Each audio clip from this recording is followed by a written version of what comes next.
Greetings, and welcome to Crazytown Elementary School's Presidential Debate. We are here for Miss Brady's classroom and will serve as your moderators. Today's debate will be set up in the town hall format, of course, was hosted by you, the students. Now please join us in welcoming for the candidates of your student council, Eddie Bearwood and Caitlin Parker.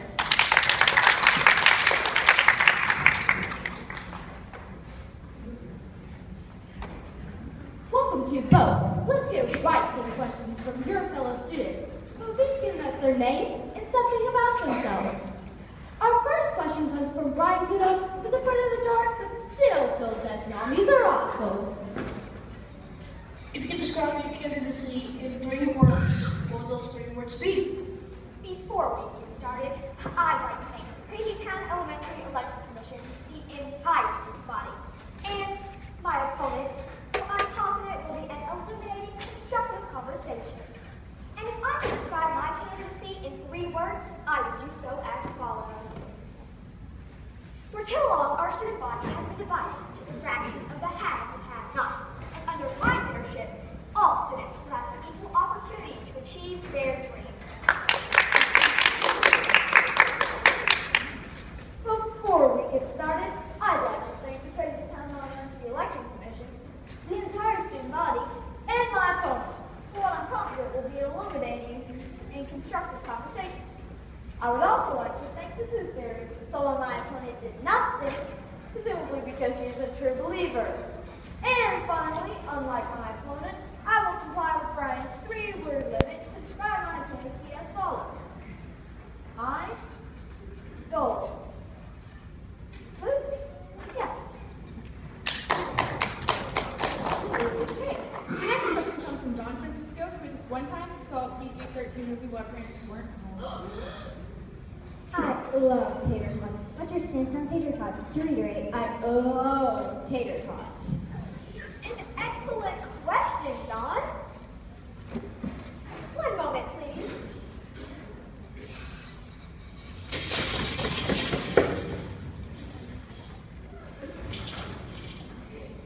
As you can see, over the last decade, school lunches have seen a disturbing decline in the overall quantity of tot. I pledge to reinstate legislation known as A Lot of Tots, which requires by law that all lunch trays adhere to my PP plan. Ladies and gentlemen, these are difficult times, but make no mistake, I will win the war on taterism. Look, I'm not going to beat around the potato push. Taters on the whole at 99.4%. That's a higher approval rating than ice cream trucks. So in other words, if you hate tots, you hate America. And I don't hate America. Unless it's awesome there. It's not us saying, right? No, it's not us. Then I love America. So, in other words, the more tots, the better. Of course. But do we honestly believe we need more cafeteria bureaucracy? Under my administration, you'll say goodbye to big government lunches, saying, hey, what's up? Swing the power in your hands. Under my lunchbox lunch program, the choice is yours. Want to bring a wheelbarrow full of tots? Do it. That's what freedom looks like. Because, folks, this time we leave behind the days of cat dog green beans, cardboard bread pizza, and, I hesitate to use the M word, milk. Instead, we, the people, decide what's for lunch, be it corn dog Lunchables, tater tots, and, this is most important of all, fruit by the foot.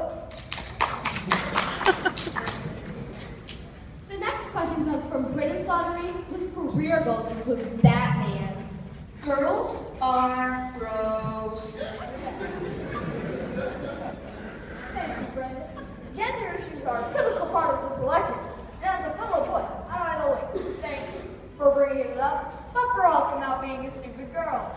Girls are indeed gross, and that will always be the case no matter what my big brother says. And that's why on day 1 of my administration, I will repeal the council's short-sighted verdict on awesome girls versus silly boys. Yet again, my opponent is on the wrong side of history. Awesome girls versus silly boys is our generation's most influential ruling, which is why I will throw my full support behind it and ensure the CDC eradicates every strain of beauty and causes punitive damages pursuant of pigtails. This is outrageous! Pigtail yanking rights have been in place since the days of our forefathers. You take away that, what next? Our water balloons? You can have my water balloons when you pry them from my cold, wet pants! Let's move on to the next question. Before we do, I'd like to point out that my opponent is a girl, and therefore, my physical property agenda. Totally gross. And I'd like to point out that my opponent is a boy, and in a few years, he'll do a total 180 and try and impress me with some cheap cologne, while I reject him from someone with a driver's license and stubble. We'll need to move on to the next question, which comes from Alicia Buck, who drew this picture all by herself.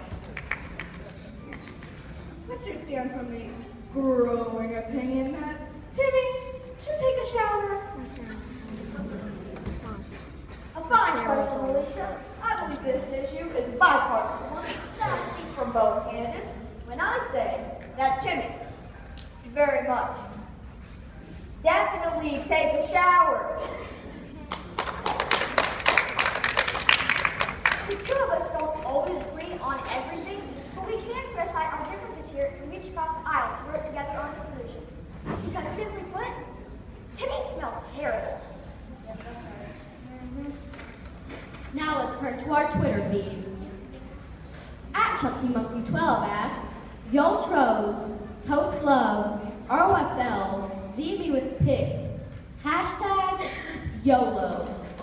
Well, that was a waste of time. Our next question comes from Emily Winston, who recently got mustard on her shirt.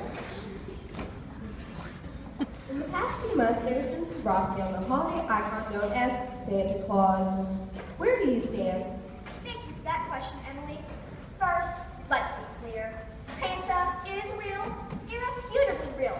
He forms the very bedrock of both our belief system and community-based economy. Nevertheless, it is time for serious reform for all mainstream people.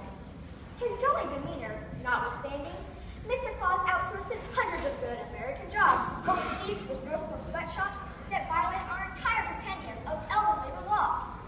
This is a man whose reindeer power, aerial transport is both unsanctioned and blatantly PETA non-compliant. And given the growing obesity epidemic, will we ignore his impudent disregard of the food pyramid? With milk and cookies alone, he exceeds the recommended daily value of saturated fat by 5,000%. In summary, Santa is real, yes, but not too immune to regulatory scrutiny. Mr. Claus is not, and has never been, too big to fail.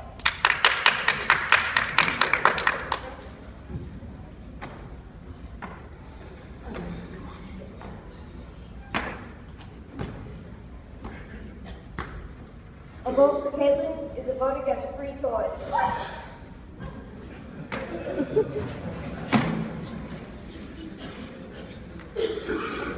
The next question comes from Laura Hartley, whose favorite candy is all candy. We live in a difficult time. Difficult challenges. So my question is, how many jumbo marshmallows can you bring in?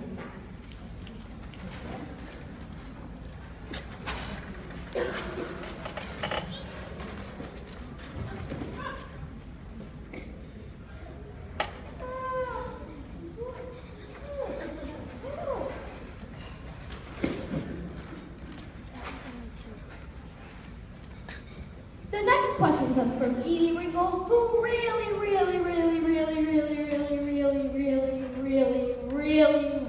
loves horsies.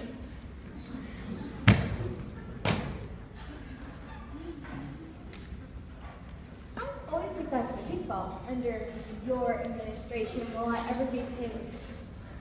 Not us. Edie, you raise a critical point. How can we as a recess community flourish if we don't lend a helping hand to the Edie? That is why under my administration, all kickball rosters will be automatically selected by sophisticated computer algorithm, aka science, which will ensure that everyone gets a chance to be picked first. Everyone! Well, where I'm coming from, that kind of thing is called a hogwash, or malarkey, or stupid, dumb pants.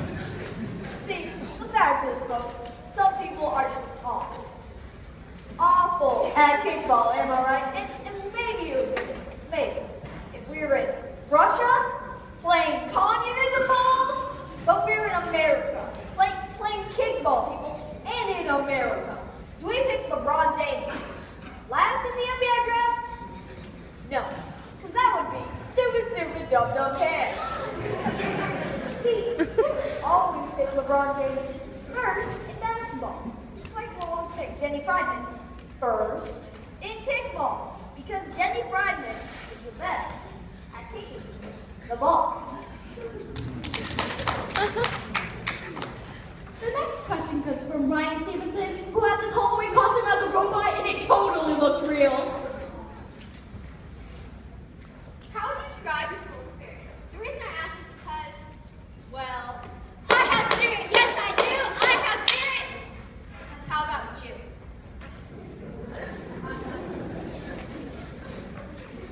A fine question, Ryan. If anyone has Crazytown Elementary School pride, it's me. As you know, our school mascot is the Northern Elephant Seal, which I will proudly display here on my lapel pin. See, as I look around the rest of the student body, I see so much Northern Elephant Seal pride in. Oh my goodness, I'm just now realizing that my opponent does not wear a lapel pin. I was fascinating. Oh well, I guess the spirit isn't for everyone. Isn't it compelling that my opponent must overcompensate with his outward appearance because of his inner lack of school pride? A person's true spirit isn't here, but here. I don't flaunt my school pride on the outside. It's what's on the inside that counts. And of course, I'm referring to this elephant silk handkerchief that I keep in my pocket. As you can see, it's noticeably larger than my opponent's lapel pin. Folks, we all know that school spirit isn't just about size. It's about quantity. I not only wear this lapel pin, but another 10 right here. Ooh. I have so much school pride. Northern Elephant Seals is my middle name. And I mean that literally, as my name has been legally changed to Caitlin Northern Elephant Seals Parker. Ladies and gentlemen, my intro.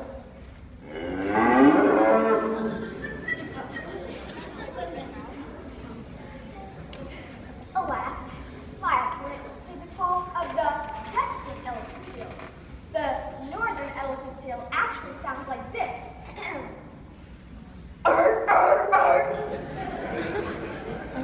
If my opponent had true school pride, she would bark with a traditional crane neck and sand-flipping motion, like so. Oh, oh, oh, oh, oh, oh. While I can try and appreciate my opponent's valiant effort at an impression, it will pale in comparison to the real thing. Stand, bring on the seal. One moment, please. What's that? Seriously? Okay. Yeah, folks, while the live Northern Elephant Seal that I captured from the wild this morning is now unable to join us, he will always be right here with me. Which is, if you recall, where I keep this handkerchief, seal pride. Let the record show that my opponent has murdered